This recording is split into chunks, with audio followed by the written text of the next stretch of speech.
tulen korda, siis vaatan asju ajama uuesti. Mõttetu asi see joomine. Aga tegelikult ongi mõttetu, eriti selles kontekstis, kui see hakkab elu segama, kui see hakkab kohustusi segama, kui see hakkab tervisele mõjuma. Ja siis jätkad ikka edasi ja annad agu juurde ja teeskled, et kõik on hästi, kuigi tegelikult kõik läheb kordades hullemaks ja siis, kui ongi need kõige mustemad hetked ja mõtled, et tegelikult peaks ära lõpetama, aga siis on see, et läheb paar päeva mööda ja mõtled, savi läheb edasi. Aga minu jutu mõte ongi see, et mõõdukus, kui on elus kõik hästi, kõigega saad hakkama, oskad piiri pidada, siis on ju okei. Ma räägin just sellest, kui on käest ära iga nädalavahetus on lappes, siis nagu see on paha.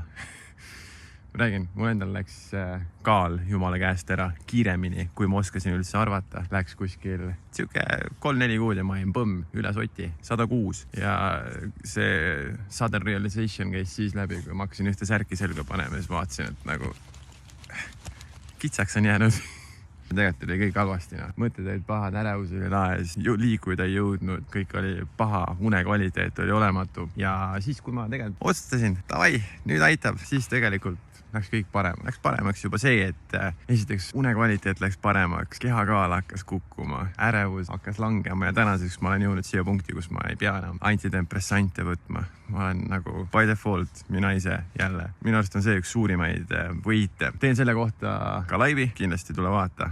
See on siis 21.09 kell 21.30 TikTokis.